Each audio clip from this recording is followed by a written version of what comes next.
Buenas tardes. ¿Se oye? Sí.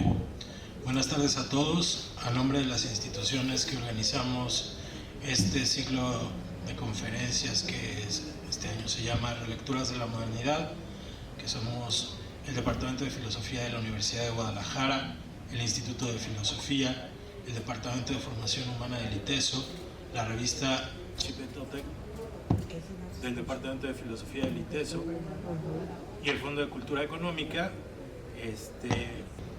Les damos la más cordial bienvenida a la conferencia de hoy.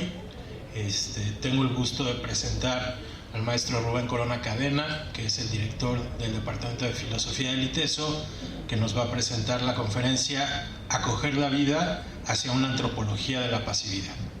Entonces, con eso le damos la palabra a Rubén. Bienvenidos todos. Gracias. Buenas tardes a todas y a todos. Pues contento de estar aquí. Yo creo que esta conferencia de Acoger la vida tiene lugar en un momento significativo, justamente porque uno de los organizadores de estas conferencias, que es Miguel Fernández, le toca acoger hoy a su hija que nació justamente hoy. Entonces, bueno, una palabra para ellos y pues a ellos también un poco dedico mi conferencia de hoy. Hacia una filosofía de la pasividad. Bueno, en este ciclo de conferencias sobre la modernidad, lo que de repente se me antoja que los filósofos generalmente hacen, o muchos filósofos hacen, es, pudiera ser caer en dos posturas. O bien criticamos a la modernidad, ¿no? O bien la defendemos y decimos que es buenísima, y entonces tratamos de mostrar que la modernidad es algo que vale mucho la pena. Sin embargo, yo creo que para esta ocasión tendré yo una postura intermedia, por algo que voy a explicar más adelante. Siempre hay críticas de la modernidad, tenemos varias. Yo nomás voy a poner un ejemplo, un pequeño ejemplo, la de Charles Taylor. Charles Taylor empieza un libro que se llama Ética de la Autenticidad, con 3 malestares de la modernidad, e incluso el libro en inglés así se titula, Malestares de la Modernidad, ¿no? Para Taylor hay 3 malestares que genera la modernidad, que yo creo que son bastante claros y se abordan en distintas ocasiones por diferentes filosofías. Él resume el malestar en tres rasgos. En primer lugar, el malestar del individualismo, ¿no? Que Taylor resume como el desencantamiento del mundo, es decir, una pérdida de sentido y una disolución de horizontes morales. Para él, el centrarse excesivamente en el individuo hace que los seres humanos comencemos a carecer de referencias sólidas al exterior. Una referencia sólida puede ser, como dice, ¿no?, el desencantamiento del mundo. Una referencia sólida que ya no es referencia puede ser la religión, ¿no? Pero hay otras referencias que, sobre todo las culturales, las tradiciones, se van opacando para dar lugar entonces a la llegada del individuo y a la preeminencia del individuo. El segundo sería el dominio de la razón instrumental, es decir, tomar la eficacia o la eficiencia como el único criterio que acompaña nuestras acciones.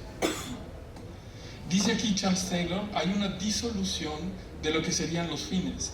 Ya no podemos tener otros fines que no estén dados por este dominio de la razón instrumental y por la eficacia de nuestras acciones. La última sería la falta de libertad que deriva de los dos anteriores, es decir, que la sociedad entretejida con la eficiencia como único criterio nos va dando un horizonte de acción cada vez más estrecho, cada vez más parco. Nuestra libertad entonces se tiene que ceñir al complejo entramado sistemático de la construcción de la sociedad. Yo pongo a Charles Taylor como un ejemplo. Esto es un pequeño ejemplo.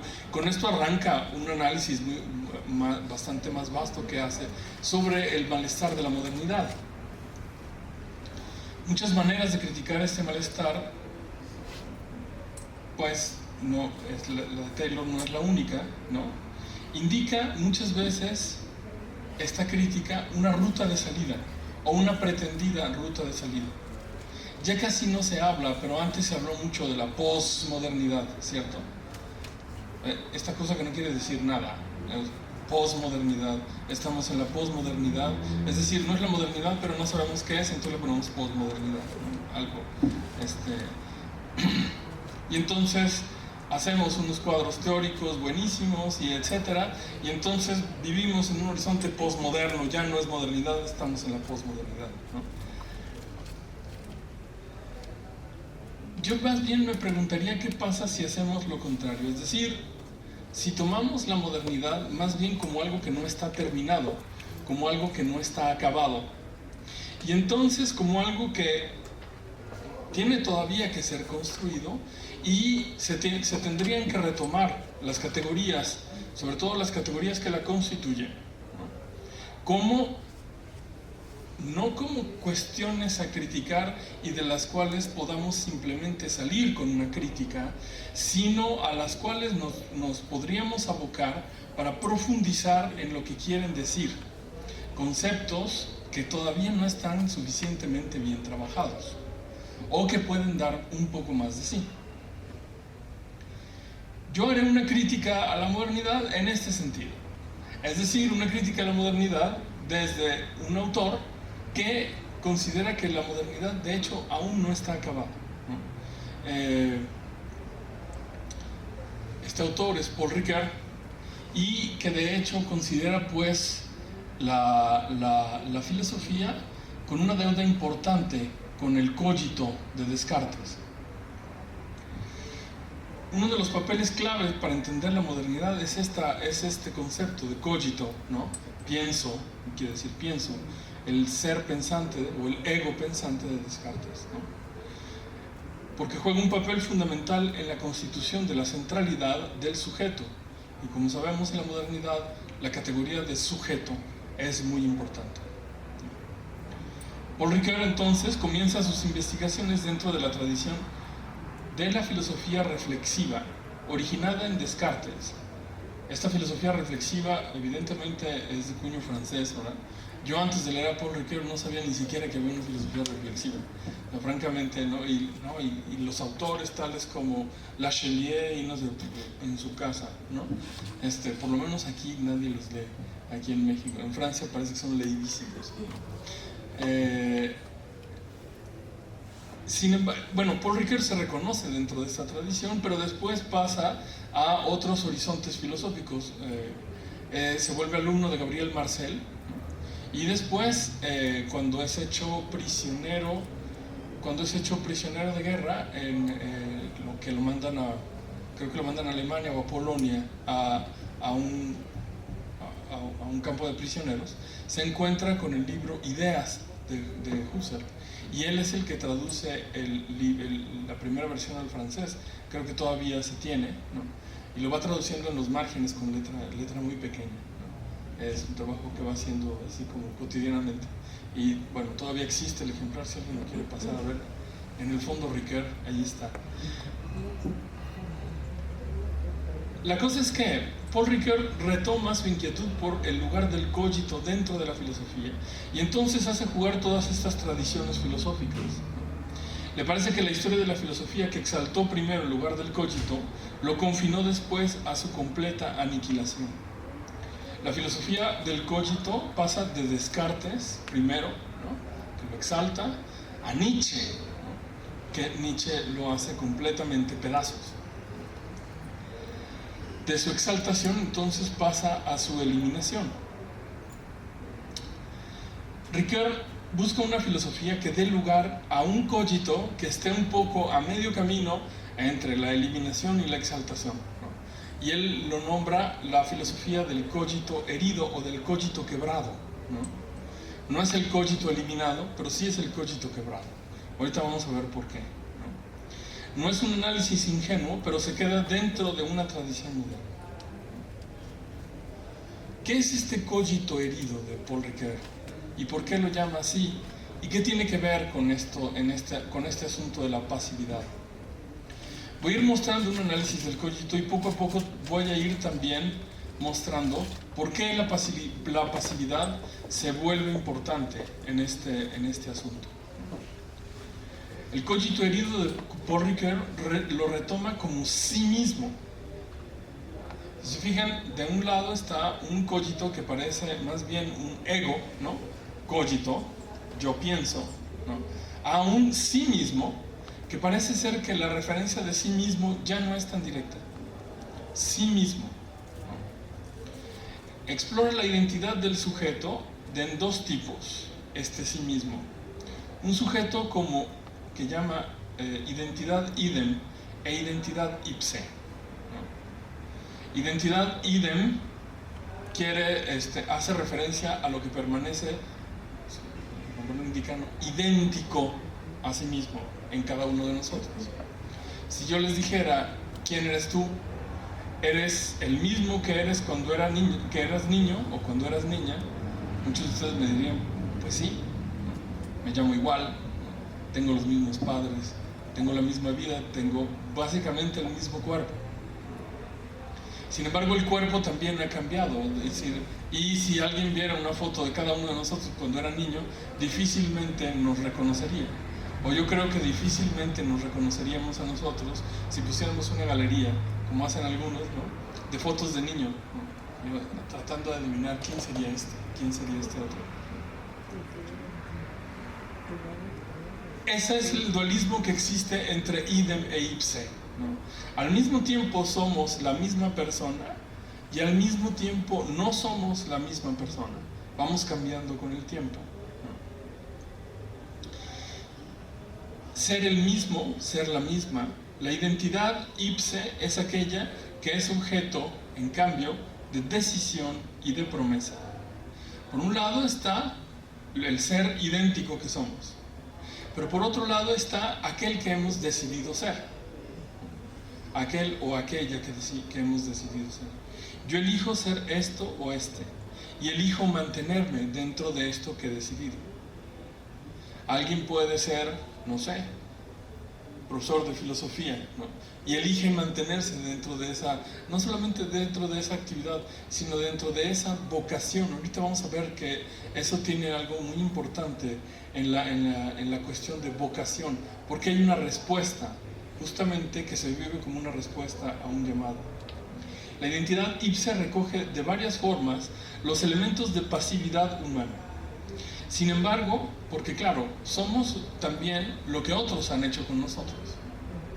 ¿Sí? No somos nada más lo que nosotros hemos decidido ser, sino somos aquello que es producto de nuestra propia historia y es producto de, digámoslo así, si fuera una biografía, de un cuento, de una narración, ¿no?, de algo que se puede contar. No dibuja entonces un sujeto completamente pasivo, sino activo y pasivo, ¿no? Un sujeto al que le pasan cosas y un sujeto que hace cosas también.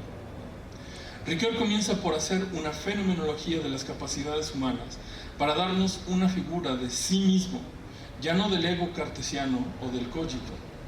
Una figura de identidad que encierra algunas paradojas. Al mismo tiempo es débil, pero está llamado a perdurar.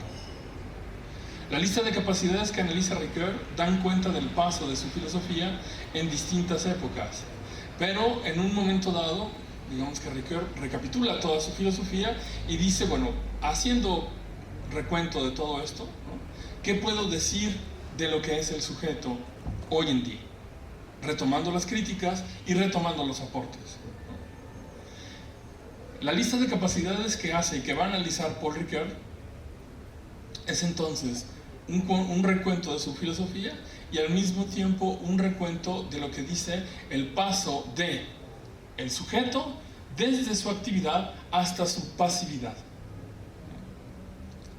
Entonces Ricoeur lo resume así, analiza 4 actividades fundamentalmente. Puedo hablar, es la primera, ¿no? Un sujeto es aquel que dice puedo hablar, ¿no? Puedo actuar, puedo hacer cosas. Segunda. Tercera, puedo narrarme, puedo contar mi vida. Si yo les preguntara a cada uno, ¿tú quién eres? Podría decir un nombre, ¿no? Yo soy fulano de tal. No, pero ¿quién eres? Entonces tendríamos que empezar a contar un cuento, ¿no? Yo nací en una ribera del Arauca vibrador, etc., ¿no? Puedo narrarme, puedo hacerme cargo de mis acciones, y en esto se ve ya la huella o la impronta de la pasividad. Puedo ser tenido como responsable de mis acciones, es decir, hay otros que me tienen como responsable de mis acciones. Me voy a detener en cada una de estas partes. En cada una de estas partes, Paul Ricoeur va dialogando con distintas filosofías. En las dos primeras, puedo hablar y puedo actuar, Paul Ricoeur dialoga con la filosofía analítica, pero no únicamente con la filosofía analítica, sino que al final va a señalar una serie de deficiencias que a su gusto la fenomenología puede enderezar, o la fenomenología podría decir algunas cosas, tendría algo que decir respecto de eso. Entonces hace una fenomenología de el sujeto, este sujeto que es un sí mismo, ¿no? Pero la hace a partir de los aportes de otras filosofías. ¿Okay? La primera entonces sería puedo hablar. Para las dos primeras capacidades, tanto puedo hablar como puedo actuar, Ricoeur hace un diálogo con la filosofía analítica. Quiere encontrar las determinaciones del sí mismo que vienen de la filosofía lingüística. En realidad termina siendo un análisis fenomenológico del habla y del discurso, pero con restricciones, limitantes y condicionamientos tomados de la filosofía analítica. ¿Cómo procede Paul Ricoeur? En primer lugar, comienza cada análisis lingüístico dentro de la filosofía analítica, hasta llegar a ciertas aporías, es decir, ciertos callejones sin salida. Y luego, ¿por qué? ¿Por qué llega a aporías? Porque claro, Paul Ricoeur, podríamos decir, hace trampa, hace preguntas a la filosofía analítica que la filosofía analítica no comienza teniendo. Él comienza teniendo sus preguntas sobre el cogito, ¿no? Pero que viene de una tradición continental. Con estas preguntas sobre el cogito, Paul Ricoeur quiere ver si la filosofía analítica es capaz de responder, o qué es capaz de responder a estas preguntas que tiene sobre el sujeto, o sobre la designación del sujeto sobre sí mismo. Es decir, si en el habla, el sujeto puede dar cuenta de sí mismo. Esa sería la pregunta central.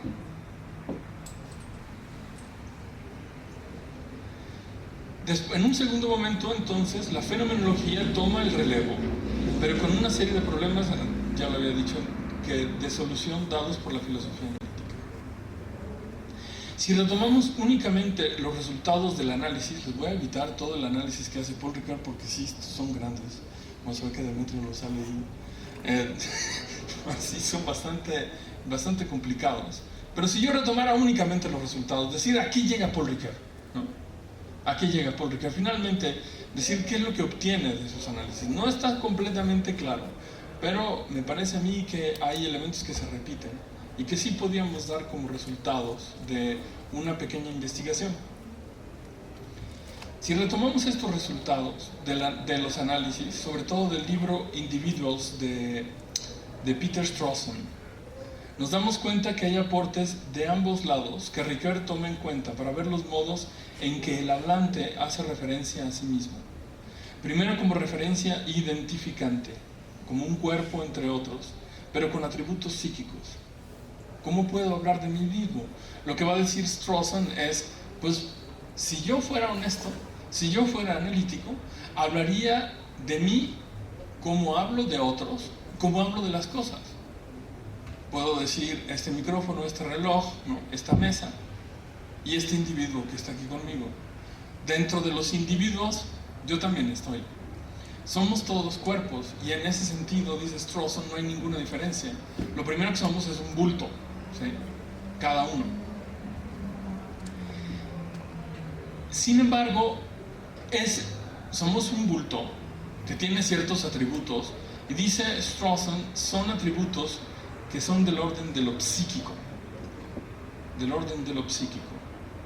Entonces dice, primero, como referencia identificante, es decir, este bulto y no otro, ¿sí? Como un cuerpo entre otros, pero con atributos psíquicos. Desde la fenomenología, Ricoeur estima que también tendríamos que hablar del cuerpo, pero como del cuerpo propio. La fenomenología ya permite entonces hacer un análisis de esto que yo considero mi propio cuerpo, porque justamente es desde ahí como yo voy a captar todo el mundo de fenómenos, todo el mundo de bultos, ¿sí? Si yo digo que estoy captando bultos, sí, pero va a decir la fenomenología, pero ojo, no estás captando todos los bultos igualmente. Hay uno que es tuyo y es tu propio cuerpo, ¿sí? Tendríamos que hablar entonces del cuerpo como propio, de una atribución que no llega a ser ascripción, una certeza analítica, y de una diferencia entre sí mismo y el otro que también está implícita. Dice Paul Ricoeur, cuando analizamos un cuerpo como propio, quiere decir que hay cuerpos que no son propios. Y entonces el otro se hace presente simplemente al nombrar el propio cuerpo, o al decir que mi cuerpo es mío. En un segundo momento dice Ricoeur, bueno, hasta aquí llega Strawson, ¿no? No lo podemos hacer decir más, pero como designación del locutor, es decir, de aquel que está hablando, Strawson nos ayuda a llegar hasta ahí. Es decir, cuerpo y con ciertos atributos. En un segundo momento retoma el análisis de la teoría de los actos de discurso. Eso ya está un poco mejor, ¿no? Aunque esta filosofía da mejor cuenta del contexto en el que se dice lo que se dice, Ricoeur encuentra que la designación del yo puede ser problemática. ¿Por qué? Cuando decimos, por ejemplo, yo creo que van a ganar las Chivas, ¿no? Yo creo que van a ganar las Chivas. Alguien puede decir, yo no lo creo, ¿no? Yo creo que va a ganar tal equipo de fútbol, etc. Ese yo puede ser cualquiera, ¿no? Si leemos la frase, yo creo que van a ganar las Chivas, ¿no? Ni siquiera podemos decir, y esto lo dijo un jalisquillo, ¿no? No, porque las Chivas tienen una afición a nivel nacional, ¿no? ¿Qué hablan del locutor? ¿Qué nos dicen del sujeto que dice esa frase? Casi nada, ¿cierto? No más que le va a las Chivas, ¿no? Y punto, y pare de contar, ¿no? Entonces hay un yo que se manifiesta en este tipo de frases o en este tipo de locuciones como un yo genérico, ¿sí? Una frase que pudo haber dicho cualquier persona. Ahora bien, si la estoy diciendo yo, se vuelve lo que se llama un yo anclado, es decir, no, maestro, tú estás diciendo que crees que van a ganar las Chivas, ¿sí? Y ese eres tú y nadie más. Aquí en la sala todos le vamos al Pachuca, ¿no? Tú eres el único que le va a las Chivas. Entonces en ese sentido, como lo estoy diciendo yo, ¿sí? Como lo estoy diciendo, no le voy a las Chivas, por cierto, no me hace... como lo estoy diciendo yo, ¿no? Se vuelve algo que hace referencia únicamente a mí, ¿sí? Únicamente a mí. Sin embargo, Paul Ricoeur retoma una pregunta que parece que viene de Wittgenstein, ¿no? Parece que viene de Wittgenstein y dice, este yo no pertenece al mundo de que se habla, sino que está en el límite del mundo. Yo puedo hablar de muchas cosas, pero cuando hablo de las cosas, ¿no? Hablo de la filosofía de hablo de la filosofía de aquel, no estoy haciendo referencia a mí mismo. Pareciera como si el yo que habla estuviera casi en un no lugar o en un límite desde donde el cual se está viendo todo lo demás, desde donde cual se están viendo las cosas. Paul Ricoeur dice, ¿qué pasa con este límite? Dice, si transgrediéramos los límites del análisis del discurso, dice, a través del análisis del discurso, casi seguro que no podemos dar cuenta del que está hablando.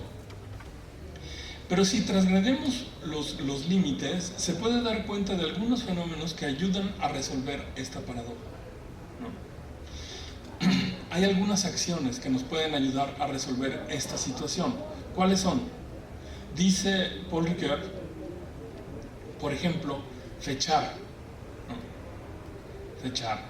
Articula un absoluto presente con un momento cualquiera.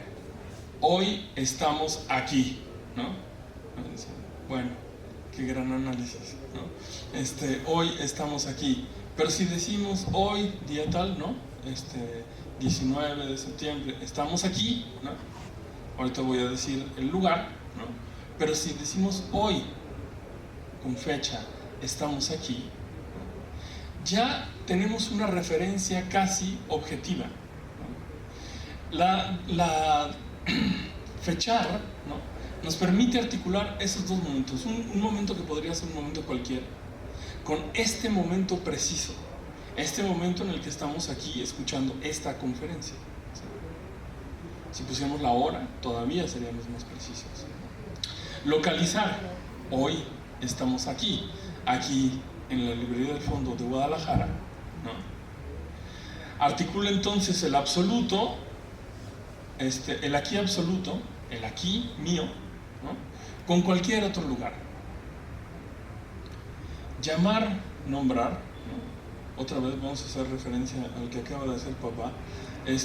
Nombrar a alguien, ¿no? Ponerle nombre, ¿no? Es también articular algo que puede ser genérico y algo que es completamente único. El hecho de registrar, por ejemplo, a un niño, registrarlo en el registro civil, ¿no? Articula, si se fijan bien, todas estas acciones. Fechar, en un día tal, en tal lugar se presentó un niño, una niña, ¿no? Que se llama fulano, tal. Esto permite entonces la autoidentificación, sería una articulación, dice Paul Ricoeur, entre la autodesignación con la identificación referencial de la que hablamos antes. Es decir, la autoidentificación con estas articulaciones del discurso, ¿no? Con estas articulaciones que permiten articular lo genérico y lo único, junto con la identificación referencial, es decir, no perder la referencia del cuerpo, del bulto, de quién está hablando, ¿no? ¿Quién es justamente el que está hablando? Recuerda que los análisis de Heidegger sobre el Dasein como ser en el mundo dan cuenta de esta situación. A lo mejor habrán escuchado otras conferencias sobre la filosofía de Heidegger, ¿no? Y justamente lo que dice Paul Ricoeur es estas articulaciones del discurso, de la situación y del sujeto, ¿no? Dan cuenta de lo que quiere decir ser en el mundo. Dice Paul Ricoeur, sí, pero con una analítica bastante menos explícita. Aquí por lo menos estamos invocando también a la filosofía del lenguaje y a otros, ¿no? Para dar cuenta de esta situación. Ya lo había dicho Heidegger, sí, tal vez menos bien, tal vez. Segunda acción, esto es nada más reservado al puedo hablar, ¿no? Lo segundo es puedo actuar. Y en este nivel, Ricoeur entraba en un diálogo con las filosofías de Elizabeth Anscombe y Donald Davidson, ¿no? Sobre Anscombe, yo otra vez voy a ofrecer solamente los resultados, ¿no? Sobre Anscombe retoma su definición de acción intencional. La acción intencional, que de otro modo sería solamente un evento, ¿no? ¿Qué es lo que tiene que tener una acción personal o una acción, ¿no? Para que sea verdaderamente acción humana? Dice Elizabeth Anscombe, lo que tiene que tener es intención. Tiene que haber una intención de hacer algo. Esta acción solo es acción, ¿no? Cuando en su descripción contiene hecho intencionalmente, ¿no? Con intención de, o cuando es la realización de una intención anticipada. En estos tres niveles podemos decir que existe intención, y con estos tres niveles podemos hacer un análisis de lo que sería justamente la intención, que no es intencionalidad, es intención, ¿no? El problema es que esto solo puede dar razón de algo pero no de la atribución de una causa, dice Paul Ricoeur. ¿Cómo sé, ¿Cómo sé que yo puedo actuar en el mundo, que yo causo o que yo provoco cosas en el mundo? No es simplemente con tener la intención de hacer algo que yo logro justamente hacer ese algo, ¿no? ¿Cómo lo haríamos? Ese análisis llega todavía más lejos con Donald Davidson, entonces, dice Paul Ricoeur, quien se ocupa más bien de la pregunta ¿qué y por qué ocurre algo? Paul Ricoeur dice, ojo, no se ocupa de la pregunta que nos estamos ocupando nosotros. Nosotros nos ocupamos de la pregunta ¿quién? ¿Cierto? ¿Quién? Cuando preguntamos por el sujeto, hacemos la pregunta por el quién de la acción, ¿no? ¿Quién es este que está actuando? Ya dijimos, si se trata de un fanático de las Chivas, casi todo el mundo va a decir, ¡ah! ¿No? Un tapatío, no sabemos.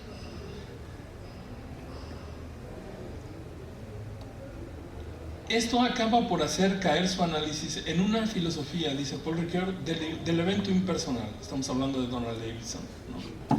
La razón de algo se vuelve su causa y la causa se convierte en un evento impersonal. ¿Cómo podemos salir de esto?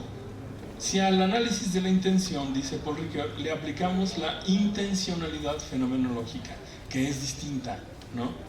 A la intención analizada por la filosofía, si le aplicamos la intencionalidad fenomenológica, se vuelve intención de.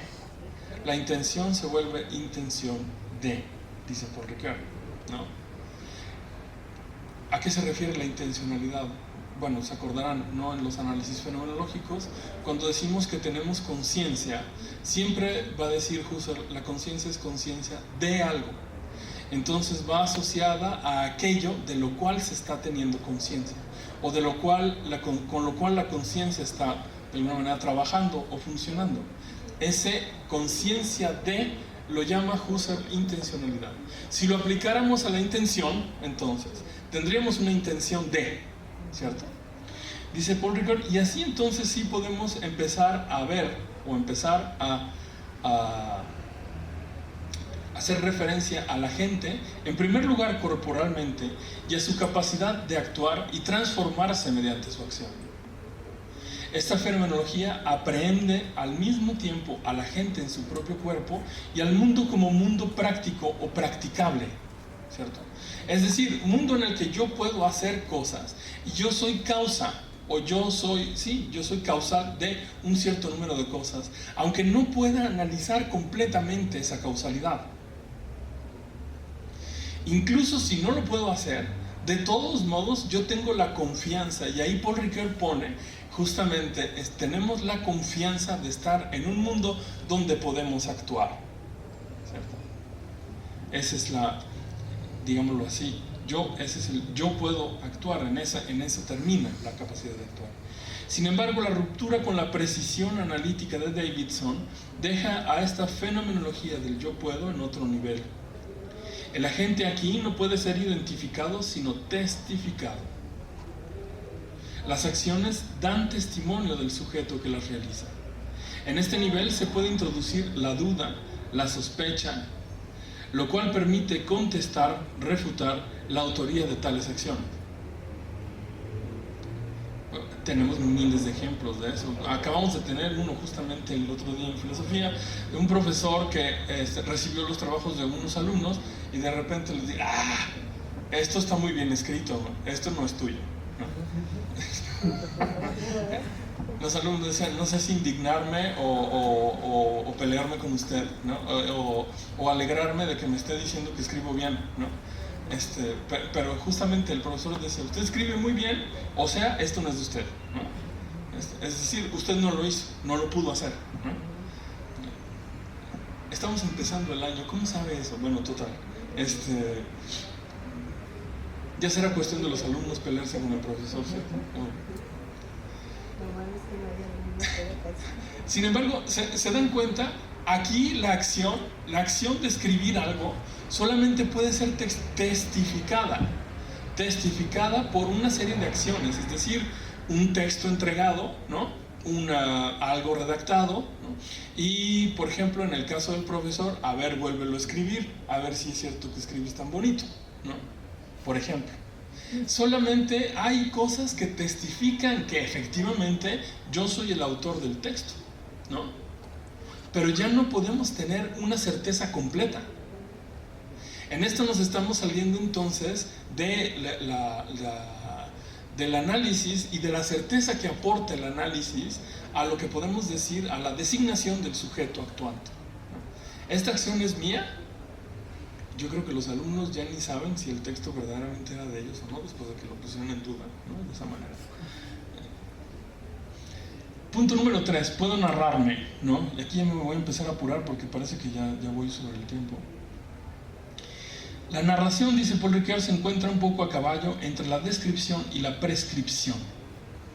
Prescripción ya empieza a ser del orden de la ética o del orden de la ley, ¿no? Para Ricoeur, la identidad narrativa será muy importante para abordar el nivel de la ética. La retomo muy brevemente, porque esto está expuesto en Tiempo y Narración, son 3 volúmenes si le quieren leer, y lo venden aquí abajo. Y en un artículo que se llama La identidad narrativa. Ricoeur utiliza el análisis de la narración para dar cuenta de la articulación entre el tiempo y el lenguaje que se efectúa. El mundo del lector y el mundo del texto se entrelazan en 3 tiempos en que se entrelazan estos 2 mundos, ¿no? Mundo del texto, mundo del lector. Dice primero Paul Ricoeur, hay una prefiguración, ¿no? Hay una prefiguración, luego dice una configuración, ¿no? Y una refiguración. La prefiguración se refiere a la precomprensión de la experiencia del mundo real y del mundo del texto, tal como está representado en su representación. Luego la configuración se refiere al modo como se construye la intriga del personaje del mundo de la narración y cómo esta construcción también configura la identidad del lector a través de lo que Ricoeur llama la conexión de vida, es decir, el lugar donde se mezclan ambas identidades, idem e ipse, aquello que puede cambiar y aquello que permanece. El resultado de la lectura, ¿no? Hay una prefiguración, una configuración, donde se van entremezclando el mundo del texto y el mundo del lector, ¿no? O el mundo del sujeto, ¿no? Y el resultado entonces es una tercera, que llama Paul Ricoeur, una tercera mímesis, que se llama refiguración. La intriga del personaje central, ¿no? Lleva al lector a modificar de alguna manera su propia identidad a partir de lo que Ricoeur llama concordancias y discordancias, es decir, de los éxitos y dificultades dentro de la intriga. Por esta posibilidad, la lectura es siempre una fuente de aprendizaje afectivo, humano, que se da a nivel de la existencia. El lector realiza una apropiación del personaje y modifica su propia identidad a la luz de la narración, con sus límites, evidentemente, ¿no? Tampoco es que se pegue completamente al personaje que está leyendo. Yo creo que no he visto muchos asesinos seriales surgir después de la publicación del libro Psicópata Americano, o los que eran psicópatas tal vez ya lo eran, ¿no? De alguna manera, ¿no? No fue por culpa del libro. A lo mejor a unos sí les enseñó alguna que otra cosa, no lo sé. Digamos que Ricoeur lo que busca es dar cuenta entonces de esta estructura, ¿no? No de con qué límite se hace, sino de la estructura que está presente en este acto de lectura. Esto va a ser muy importante porque Paul Ricoeur dice que para el nivel ético, que ahorita voy a describir brevemente, pero me lo voy a brincar, ¿no? Para el nivel ético, dice, hay tres niveles. Está el primero, el nivel de la ética, el nivel de la moral, y el tercer nivel que llama Paul Ricoeur el de una sabiduría práctica. Este tercer nivel de la sabiduría práctica, Paul Ricoeur lo describe con un privilegio, o sea, privilegiando el drama o la dramaturgia y los mitos como, digámoslo así, como tutores, ¿no? De lo que podría constituir una sabiduría práctica en el ser humano. Como todos sabemos, en Aristóteles la sabiduría práctica, ¿no? No es lo mismo que la sabiduría, es decir, no es del mismo orden, ¿no? los conceptos, lo que podemos saber sobre las cosas son de un orden, y lo que podemos saber sobre las costumbres, la vida buena, lo que nos conviene, lo que no nos conviene, el justo medio, es de otro orden. Que Aristóteles, no Paul Ricoeur, Aristóteles llama a la llama frónesis, frónesis a este tipo de sabiduría, no es Sofía, es frónesis, ¿no? Y al sabio, al hombre sabio, le llama frónimos, ¿no? Pero, digámoslo así, el saber ético, el saber que nos puede brindar una reflexión sobre las costumbres, es de muy distinto orden que un saber analítico sobre las cosas. En esto Paul Ricoeur dice, evidentemente estamos en eso, y no solamente estamos en eso, sino que lo que privilegia nuestro conocimiento de esto es precisamente el drama. Es el drama. Sobre punto número 4, puedo ser tenido como responsable de mis acciones, ¿no? La dimensión moral de la imputación puede articularse sobre una consideración de la persona como sí mismo, a partir de su identidad narrativa, ¿no? Y en esto Paul Ricoeur distingue 3 ámbitos. Va a distinguir 3, nomás los voy a enunciar, no los voy a describir tanto, ¿no? Porque me quiero pasar al último punto, que no está muy largo, pero bueno.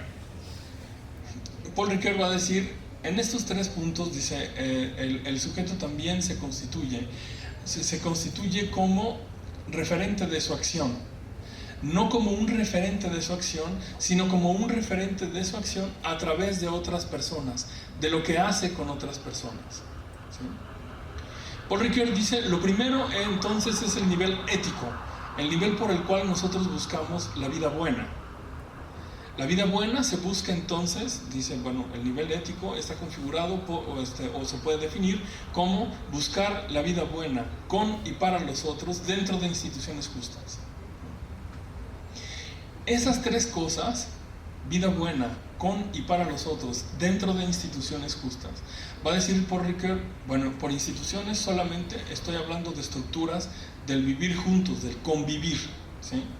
Pero no tiene necesariamente que ver con instituciones como los conocemos en las sociedades occidentales, ¿no? El Estado, por ejemplo, es una institución, ¿no? La familia, lo que sea, ¿no? No necesariamente así, sino en las distintas estructuras que pueda tener una sociedad para normar la convivencia, ¿no? Paul Ricoeur dice que nuestras acciones de alguna manera abren al otro. Si yo soy activo, quiere decir que hay otra persona que puede ser receptor de esa acción. Y entonces Paul Ricoeur dice, si el otro es pasivo, se puede llevar algo bueno o se puede llevar algo malo, ¿sí? Se puede llevar algo bueno de mi parte o algo malo. ¿Qué es lo que pasa? Que entonces la pasividad de la otra persona pide que yo pase mi acción por un filtro. ¿Cuál es ese filtro? Es el filtro de la ley y de la norma. Las leyes y las normas están hechas, ¿no? Pero aquí Paul Ricoeur está hablando de deontología, ¿no?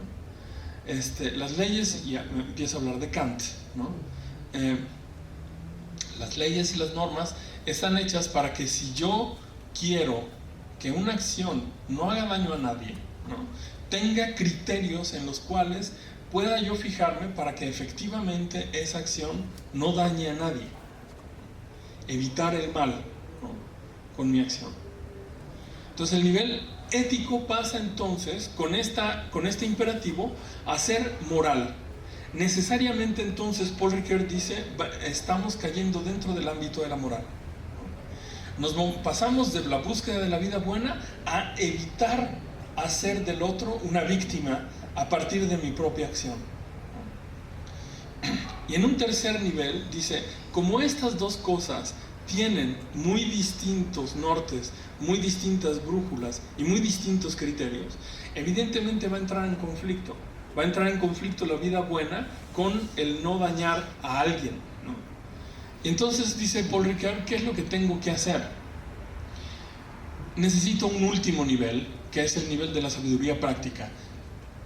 en lo cual se deciden los conflictos que surgen de estas dos instancias. Pero esta sabiduría práctica se tiene que nutrir existencialmente a partir de lectura, a partir de la lectura de textos, a partir de otras vidas humanas. Aristóteles mismo lo dice. ¿Qué es lo que pasa cuando yo no sé cómo proceder? Pues voy y pregunto, ¿no? ¿A quién le voy a preguntar, no? Al primero que me halla en la esquina, Perico de los Palos, no, pues le voy y le pregunto a alguien en quien yo tenga confianza, pero no solamente confianza, sino en alguien que sea para mí referencia por su buen actuar, alguien que yo considere sabio, ¿no? Ese sabio, el frónimos, entonces va a ser para mí guía. Paul Ricoeur va a decir sí, pero dentro de la historia de los textos hay muchos textos que pueden normar y que pueden orientar nuestra acción y que nos pueden dar criterios de discernimiento, como Antígona, por ejemplo, ¿no? Antígona, que justamente lo que analiza es cómo se resuelve el conflicto cuando hay un conflicto entre la ley y un conflicto entre la voluntad de Dios, ¿no? Kierkegaard aborda lo mismo de otra manera, Temor y Temblor, ¿no? Bueno, es como... de esto entonces dice, ¿qué es lo que dice Paul Ricoeur? Fíjense cómo entonces nos hemos ido pasando poco a poco del análisis de la acción al análisis de mi acción con otros, si se fijan. Ya no hay solamente analizar mis actos de habla o el significado de lo que estoy diciendo, ¿no? Poco a poco hemos ido pasando a acciones que nunca se pueden entender si no hay otras personas en medio, ¿no? En este punto entonces Paul Ricoeur va evidenciando cómo hemos ido pasando de ser un sujeto a voz plenamente activa a un sujeto a voz ambivalente, pasiva y activa, ¿sí? No completamente activa, pero tampoco completamente pasiva, ¿sí? ¿Hacia dónde se dirige Paul Ricoeur? Y entonces lo que dice es, nos vamos dirigiendo hacia una ontología del sujeto, pero donde el sujeto lo podemos considerar desde la pasividad, es decir, estamos haciendo una ontología de la pasividad. Podemos decir que la ipsiedad es impensable sin la alteridad, entonces, ¿no? El sí mismo y el otro. Esto introduce la alteridad en el seno mismo de nuestra propia identidad. Lo que somos son otros, o lo que son otros es lo que nosotros somos también. Ricoeur recupera los resultados de las distintas partes del análisis, todo el recorrido que hemos ido haciendo hasta ahora, ¿no?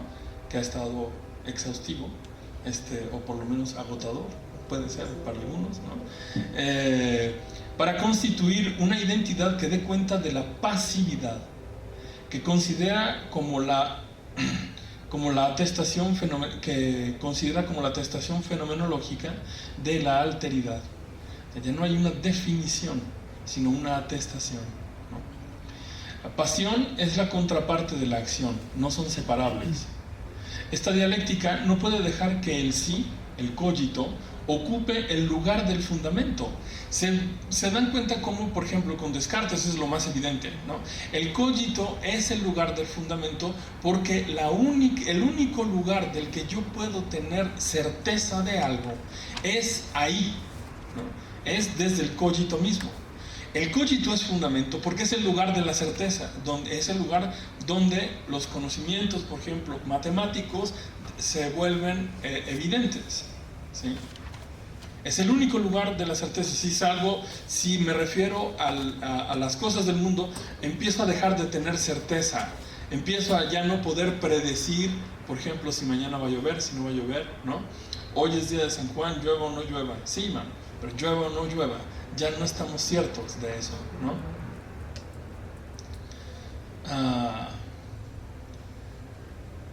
Aquí entonces el cogito no es el lugar del fundamento. Más bien el cogito roto es eso, y es objeto de una atestación que también está rota. Ya no es objeto de certeza, es objeto de atestación, es decir, de un testimonio. La hipótesis de la pasividad contiene entonces para Paul Ricoeur 3 partes. Pero en primer lugar, el propio cuerpo. En segundo lugar, la relación de sí mismo con otro, ¿no? Con un otro cualquiera, un extraño. Y el tercero, la conciencia. ¿Qué va a decir sobre esto Paul Ricoeur? El cuerpo propio, desde los análisis lingüísticos, tiene que ser y es al mismo tiempo uno de los cuerpos y mi cuerpo, es lo que habíamos dicho al principio con Strawson, ¿no? La dialéctica de la actividad-pasividad, donde se atesta la dialéctica de la ipseidad-alteridad, invita a dar cuenta de una dimensión olvidada, el sufrimiento. Ahorita decíamos, bueno, yo puedo hacer sufrir a los otros, sí, pero los otros también me pueden hacer sufrir a mí, ¿no? El sufrimiento, dolores múltiples que vienen a través del tiempo, de los que a lo mejor nadie es responsable, ¿no? Los efectos del trauma y de la ruptura que se hacen sentir a todos los niveles del análisis. A nivel narrativo, por ejemplo, muchas veces se muestra en la incapacidad de contar. Alguien que está demasiado traumatizado por un evento no lo puede narrar, ¿no? Y a veces ni siquiera lo puede recordar. A nivel ético, se muestra como desestima de sí, va a decir Paul Ricoeur. Hacer del otro una víctima. La victimización, hacer del otro una víctima de la violencia ejercida sobre sí, es el reverso de la pasividad que pone duelo a la gloria de la acción. En segundo lugar, la relación de sí mismo con otro se puede ver en cada nivel de la constitución del sí mismo, es decir, en cada nivel del análisis. A nivel lingüístico, la individualización contra todos los otros, yo y tú, confrontados en acciones de locución. A este nivel hay una gran disimetría entre acción y pasión, ¿no? El otro se puede volver también entonces mi verdugo. A nivel narrativo podemos tener historias entreveradas siempre unas con otras. Cada historia es tomada por la historia de otros, ni siquiera es mi propia historia. Mi historia es tomada por otros en su hacerse historia, ¿no? Piensen con lo que estamos haciendo aquí ahora, ¿no? Digamos que la historia de cada uno de ustedes ya forma parte de la mía, y la mía también de la de cada uno de ustedes. Pero no es porque nosotros la entreguemos, sino que los demás la toman, ¿no? El cuerpo propio es tomado en una sucesión de generaciones, ¿no? En esto Paul Ricoeur habla de la figura del padre. Se evidencia una triple figura de deuda en la figura del padre. Dice el padre como progenitor, es decir, como dador de vida, ¿no? Como prójimo de excepción, privilegiado, y como transmisor de cultura, de lenguaje y de ética. Esto va a constituir una entrega, algo que el padre entrega en su progenitura, ¿no? Y que es recibida por otro, que es tomada por otro, y que constituye para Paul Ricoeur una especie de deuda. Ahorita voy a decir hacia dónde apunta esto, ¿no? La conciencia, entonces, es la conciencia del ser en deuda. La voz de la conciencia, en este sentido, lo retoma con el mismo tenor que lo retoma Heidegger. La voz de la conciencia en Paul Ricoeur es la voz de la conciencia en Heidegger, lo mismo, ¿no? Usan el mismo término alemán Gewissen, ¿no? Para referirse a la conciencia, no Bewusstsein, ¿no? Que es el término más duro para hacer referencia a la conciencia. La voz de la conciencia viene de más alto que yo y de lo más profundo de mí. Aquí se muestra el no dominio del sujeto sobre su propia vida. Incluso, fíjense, la voz de la conciencia llama a responder. La atestación del sujeto se vuelve pasiva, pero da testimonio y cuenta de que yo puedo ser yo mismo. Pero gracias a la voz de la conciencia, que me viene dada como una voz de otro. ¿Sí? La capacidad de ser sí mismo está fundada en una dependencia que se manifiesta en este llamado de la conciencia, como Gewissen, a la respuesta. Una última cosa, y con esto termino. Ser en deuda me parece a mí que es la toma de conciencia de todo lo que ha sido hecho conmigo. Es la dinámica propia del amor, recomendándose a sí mismo. ¿Dónde retoma esto Paul Ricoeur? Lo retoma en un pequeño articulito que se llama Amor y Justicia, ¿no? Paul Ricoeur se maravilla un poco de que en el Evangelio pueda haber una cosa tal como un mandamiento del amor. Dice, ¿qué es esa onda? ¿Cómo puede haber un mandamiento del amor? ¿Cómo se...? Pues sí, pónganse a ver, es absurdo, ¿no? Ordenarle a otro, tienes que amar al... Lo amo si lo amo, y si no, no, ¿no? Pues sí. Pero dice, ¿qué quiere decir este mandamiento del amor? A lo mejor, dicho así, dice, el único que puede ordenar el amor es el amor mismo recomendándose así, recomendándose como tal. La figura de Jesús, que es el que da este mandamiento del amor, queda puesta así entonces en relieve, pues, por Paul Ricoeur, ¿no? El mandamiento del amor es ilógico, pero refiere a una cosa que es bastante existencial y que hace referencia a este ser en deuda. Da porque te ha sido dado. Da, y no, yo iría un poco más lejos que Paul Ricoeur. Podría querer decir, date, porque otros se te han entregado. Esta deuda es el principio de acción, el principio de respuesta. Una antropología de la pasividad tendría que comenzar por recuperar todo lo bueno que he recibido y el llamado a responder desde la propia conciencia. No se trata solo de una autenticidad existencial, aquí estoy haciendo referencia a Heidegger, sino de la estructura profunda de la identidad del sujeto actuante y sufriente. Pues yo llego hasta aquí. No sé si alguien tenga preguntas, dudas.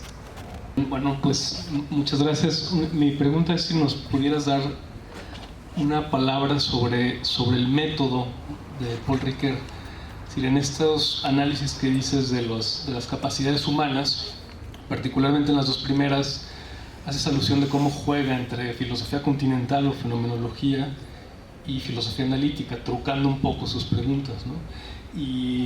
Y bueno, yo no he leído a Ricoeur y no sé si él dialoga con, digamos, con el contenido tanto de la filosofía analítica como de la fenomenología, o si no solamente dialoga con esas filosofías en tanto que contenidos, cuerpos teóricos, sino asumiendo un método, un camino para su propio pensamiento.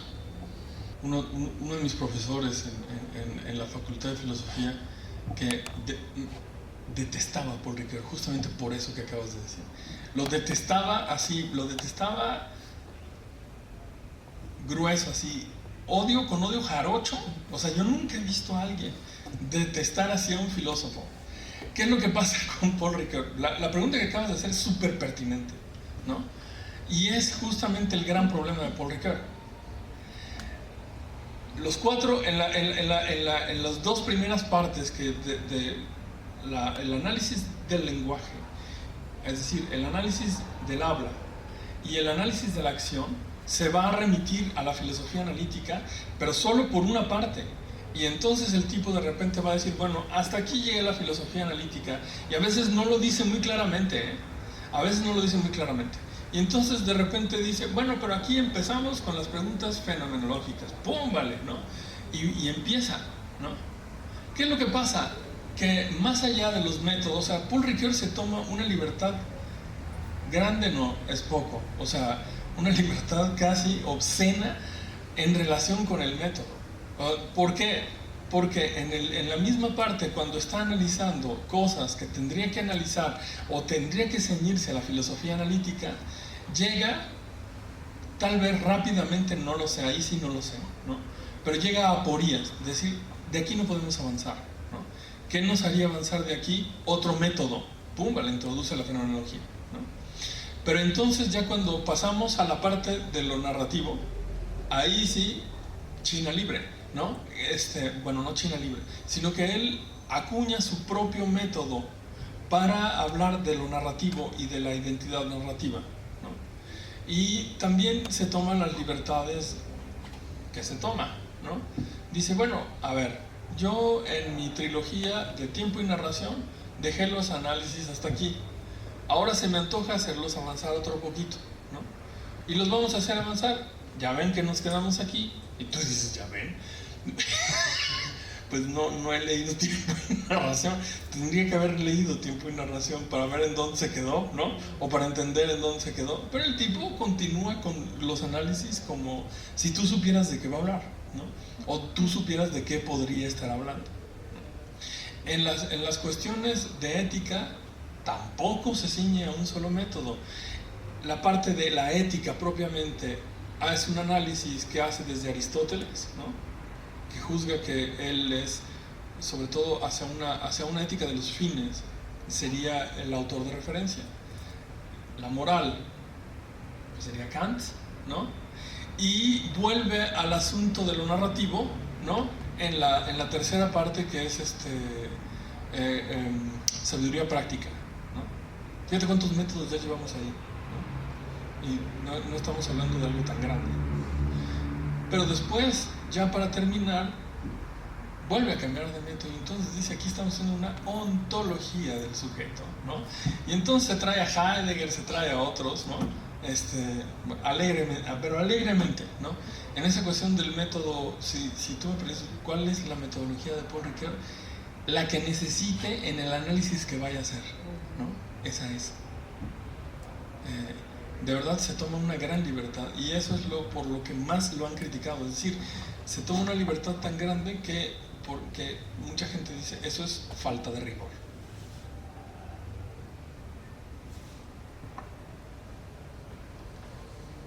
Yo no creo, a mí se me hace interesante, pero bueno. Bueno, si nadie se anima, la están pensando, aprovecho yo para meter una. A ver si me puedo explicar bien. Comenzaste hablando de la modernidad y quizá del proyecto de Ricoeur como un proyecto para, en efecto, tener a la modernidad por no terminada y quizá incluso como posibilidad de realización. Pero ahí quizá un poco viene a cuento o siento conexión con lo que dice Bernardo, pero en efecto, vamos a decir, en cómo fuiste avanzando, digamos, en mi perspectiva, se fue alejando de la descripción de lo moderno hasta describir algo que genuinamente no hay, ¿no? O sea, la última parte es, vamos a decirlo así, casi tiende a lo utópico hacia el final. Y entonces lo que pienso es, ciertamente no veo un problema con que alguien asuma este camino como forma de, digamos, de habitar esta modernidad, este colapso de la modernidad. Lo que no veo es cómo constituiría Ricoeur una propuesta para realizarla, ¿no? No sé si me explico. A ver si yo lo puedo reformular. Es decir, faltaría por ver si justamente lo que está haciendo Ricoeur, en primer lugar, sigue siendo moderno. Me parece salirse, ¿no?, de la modernidad. Y en segundo lugar, si es una propuesta que de alguna manera no solamente entre en continuidad, sino sea legítimamente moderna y en este sentido viable, pero no sé si solamente es eso o hay algo más. No, solo sería eso, ¿no? O sea, ¿cómo hacer de esto que describiste al final un proyecto moderno, ¿no? Porque más bien parece que es eso, es abandonar la modernidad, ¿no? Ya. Es renunciar a la modernidad. Ya, claro. Justamente, si uno lo que dice es que la modernidad en realidad no está acabada, ¿no? Un análisis de este tipo que justamente reformula el sujeto sin abandonarlo, ¿no? Reformula la centralidad del sujeto sin abandonarla, ¿no? Sin dejarlo constituirse como fundamento. Justamente lo que abre es la pregunta de lo que constituye la modernidad. Es decir, porque claro, nosotros si decimos la modernidad es esto y termina aquí, ¿no?, pues ya estamos cerrando el canon, ¿no? De alguna manera estamos cerrando el canon. Lo que yo me preguntaba es qué pasa si el canon en realidad está abierto y la modernidad todavía se está haciendo, ¿no? ¿qué pasaría si eso fuera verdad? Lo que tú me estás queriendo decir es, lo veo muy difícil como proyecto mismo de la modernidad, ¿no? O como proyecto mismo de algo que podríamos considerar como modernidad. Yo creo que si hay continuidad, es decir, si hay continuidad en los análisis, si hay continuidad en la toma de conciencia de qué es lo que constituye lo central de la modernidad y de lo que podemos decir hoy en día con probidad intelectual sobre eso, me parece que sí podríamos estar ante un ensanchamiento de la modernidad o de una pretensión de ensanchar la modernidad más que en una pretensión de acabar con ella o de superarla. Yo no veo en Paul Ricoeur ningún intento de superar la modernidad. Todos sus análisis son retomar los problemas que han dejado otros y sobre todo otros de tradición moderna, Kant, ¿no? Descartes, otros, ¿no? Paul Ricoeur es muy kantiano, ¿no? Sí, es muy kantiano. Incluso cuando se trata de religión es muy kantiano, ¿no? Bueno, era protestante también, ¿no? Pero no hay ninguna pretensión de acabar con nada, siempre de retomar y relanzar, no de dividir, sino como de construir puentes donde parecía que no había posibilidad. De hecho, es el primero que hace estos análisis mixtos continental o analíticos, ¿no? Cuando en Europa se conocía muy poco, si decimos que Europa empieza en el Canal de la Mancha, ¿no? Cuando en Europa, en Europa continental se conocían muy poco estas cuestiones analíticas, ¿no? Y en Francia sobre todo, Paul Ricoeur es uno de los primeros que se anima a dialogar con estos, no solamente a dialogar, sino a decir, bueno, voy a ver hasta dónde da la filosofía analítica, a probar verdaderamente. En ese sentido yo diría, sí, es modernidad, pero bueno, sí es modernidad, pero un poco más, ¿qué será? Un poco mayugada. ¿Alguien más? Bueno, entonces, primero, antes de rifar, de nuestra rifa tradicional del libro, que en esta ocasión es Filosofía de la Naturaleza de Evandro Agapsy, les recuerdo que el 16 de octubre tenemos la conferencia Revisión de la Modernidad, que habría que actualizar, de la maestra Tania Arellano, para que no se la pierdan. Y le vamos a pedir a Rubén que nos diga un número del 1 al 12. 8. El 8. María del Rosario Rosas.